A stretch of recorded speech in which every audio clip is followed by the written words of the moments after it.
Bom dia, oitavo ano.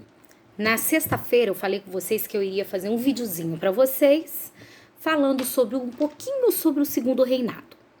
Então vamos falar um pouquinho sobre esse período, que foi um período longo da nossa história, porque ele começou com um golpe da maioridade aí, né, antecipação da maioridade de Dom Pedro II para 14 anos. Segundo a Constituição, ele só poderia assumir com 18 anos. Mas aí teve aquele período regencial que foi muito conturbado, né, para os regentes, que de acordo com o ato adicional de 1840 aí, do período regencial, eles dariam mais autonomia para as províncias. Essa autonomia nas províncias fez com que surgissem grupos aí que quisessem lutar, né, ou por uma independência, ou pelo regresso da monarquia, a volta da monarquia. Tinham várias reivindicações aí ao longo das províncias. E aí foram tantas revoltas aí que acabou tendo que antecipar essa maioridade de Dom Pedro II aí. E teve até o clube da maioridade, né, formado por coronéis, grandes agricultores e pecuaristas aí também, e políticos, né, regressistas, pedindo que se antecipasse essa maioridade. Assim foi feito. Dom Pedro assumiu, então, em 1840 o trono, aos 14 anos de idade. A partir daí, até 1888 aí, 1889, foi um caminho longo aí, né? Nosso país, ele teve uma evolução, sim. Falam, mas no segundo reinado não teve evolução no nosso país. Foi uma evolução tecnológica mais lenta, né? Os outros países já estavam bem mais evoluídos. E tinha questão escravista. Bom, no início, quando Dom Pedro II entrou, ele adotou o tal do parlamentarismo, né, igual na Inglaterra, tinha lá o Conselho dos Ministros, né, o gabinete dele, de conselheiros do Estado, e ele adotou esse valor que ia adotar o parlamentarismo igual da Inglaterra, só que não adotou, porque na Inglaterra a gente sabe que o rei não manda nada, quem manda é o primeiro-ministro. Hoje tem lá o Boris Johnson, ele é que manda.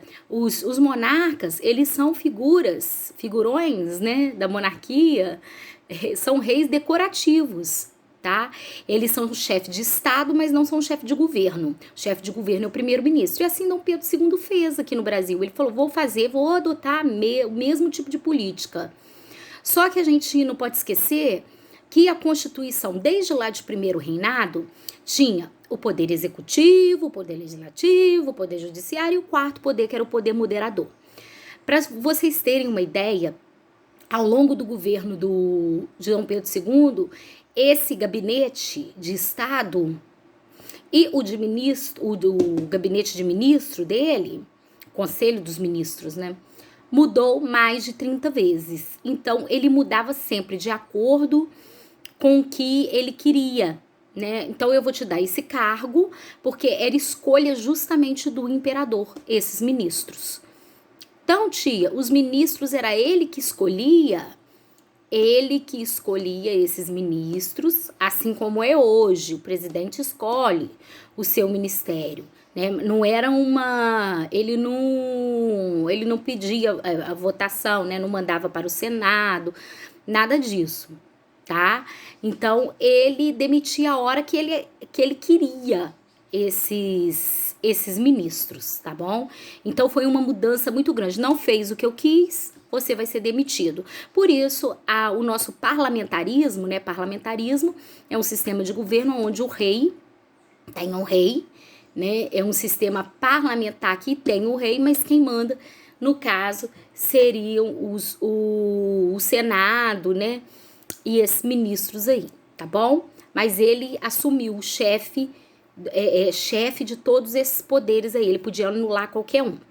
Outra questão no nosso país que pegou muito foi a questão abolicionista. Vocês sabem que o Brasil era um país escravocrata ainda nessa época, ao passo que muitos países, nós vimos, né, o Haiti, os Estados Unidos depois, né, conquistaram aí a sua independência e depois a abolição da escravidão aí. Os Estados Unidos até que demorou. E automaticamente os outros países foram abolindo aí a escravidão, mas o Brasil não acabava com a escravidão. Por quê? Dom Pedro, ele era muito refém dos agricultores. Nessa época, o que sustentava o Brasil era o café. O café era o sustentáculo da nossa economia nessa época. Então, se ele não fizesse o que esses grandes fazendeiros, grandes coronéis queriam, ele podia sofrer com isso, né? Ele podia não ter o apoio, eles virarem as costas para ele, como era o grupo dos conservadores, em sua maioria eram coronéis. Mas liberais e conservadores, eles não se diferenciavam muito não, tá? Só que aí surgiu um movimento abolicionista no nosso país. E a própria Inglaterra, ela não queria mais a escravidão. Tia, mas o que a Inglaterra veio meter um nariz no meio do Brasil? O que ela veio fazer aqui? Né, se enfiando diretamente nas questões sociais do país com relação à escravidão. Inglaterra, nós dependíamos dela diretamente. Tudo que a gente comprava industrializado e de tecnologia vinha da Inglaterra. Não tinham fábricas ainda. As fábricas aqui eram fábricas, produtos de consumo alimentício, né? Não tinha nem indústria de base ainda no nosso país. E a questão do café, né, da agricultura, que era forte aqui no Brasil ainda, e muito mais nessa época. O café passou a ser vendido principalmente para a Europa, Estados Unidos, tá? Então, o país é uma parcela boa aí desses agricultores, desses coronéis aí. Os coronéis eram todos ricos, vamos resumir assim, tá? Então, a Inglaterra começou a pressionar pro fim da escravidão. Mas por que a Inglaterra, o que ela tinha a ver com o fim da escravidão? Bom, ela precisava de um mercado consumidor para consumir os produtos ingleses. Os produtos ingleses estavam sendo produzidos em escala, porque lá eles já passavam pela Revolução Industrial, né? Já haviam passado, então produziam em escala, e quanto mais mercado consumidor, mais eles iriam enriquecer, né, a sua balança comercial aí, tá? Aí eles começaram a forçar, o parlamento inglês então aprovou o Bill Aberdeen, que era uma lei, 1845, que se qualquer navio fosse pego contrabandeando para as Américas, isso inclui os Estados Unidos, escravos, poderia ser afundado esses navios. Então ficou muito difícil, né, para os traficantes aí de escravos, traficando vidas, né, gente? É uma coisa horrível, mas tá na nossa história, né, infelizmente. Então, essa foi a primeira lei, 1845, logo depois, 5 anos depois aí, né, que Dom Pedro II assumiu, que forçava já a América a abolir a escravidão. Só que essa escravidão foi abolida lentamente, gradualmente aí. Então, Bill Aberdeen foi o primeiro, depois veio a Lei Eusébio de Queiroz, que proibia aí, o tráfico intercontinental de escravos, porque aí não podia mais chegar escravos aqui, mas tinha milhares de escravos, por exemplo, na região nordeste do Brasil, que foi foi a região que mais recebeu escravos aí vindo do continente africano. Então aí eles começaram a distribuir, fazer o tráfico aí continental de um estado para outro, tá bom? Aí do Nordeste vendia para o Sudeste, do Sudeste e para o Sul, e iam se fazendo esse tráfico continental aí, tá? Dentro do próprio Brasil. Então, a partir da Lei Eusébio de Queiroz foi proibido, tá? Depois veio a lei do sexagenário, né? Que se proibiu todo escravo a partir daquela data, da lei do sexagenário, acima de 60 anos para cima, ele estava liberto. Por isso a lei do sexagenário. Então, essa lei do sexagenário, ela é engraçada porque se um escravo chegasse até nos 60 anos, até 60 anos, é porque ele deu muita sorte, porque geralmente eles não chegavam devido à exploração do trabalho, né, a falta de saúde, a falta de atendimento, a falta de alimentação, eles não conseguiam chegar, quiçá aos 35 anos, tá? Era uma expectativa de vida muito baixa com relação aos escravos. Aí nós tivemos a lei do ventre livre também, que veio depois da lei do sexagenário. A lei do ventre livre, todo escravo nascido a partir da lei do ventre livre, 1870, e uns quebradinhos. Olha, gente, quanto tempo, hein, que eles tiveram que esperar. a partir daquela data estavam livres. Porque antes disso, todos os escravos nascidos antes da data da lei do ventre livre, eles eram cativos também. Filhos, né, crianças, eram cativos. Automaticamente, eles passavam a pertencer a ter um dono, tá? E depois, em 1888, a Lei Áurea aí, tá? Que aboliu mesmo, pôs fim à escravidão aí em 13 de maio, tá?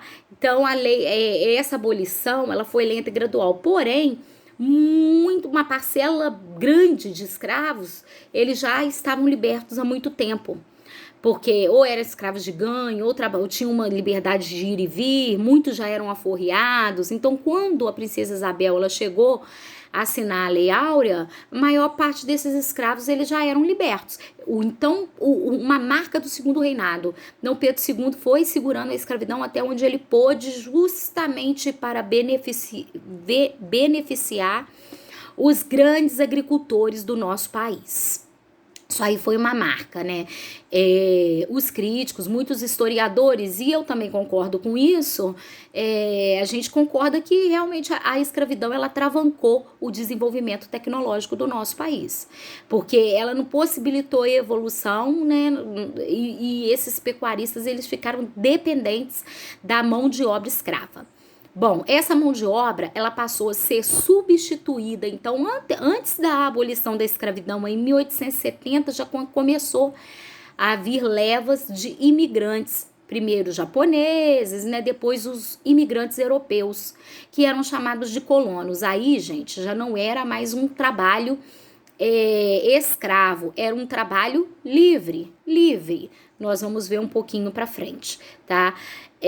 Então, vocês estão vendo como que a Inglaterra ela influenciava diretamente, até porque pegávamos dinheiro emprestado com a Inglaterra, ficamos devendo a independência, né? Foi longo esse período pagando as parcelas aí, a Inglaterra, para pagar Portugal, pegamos dinheiro emprestado, né? 2 milhões de libras.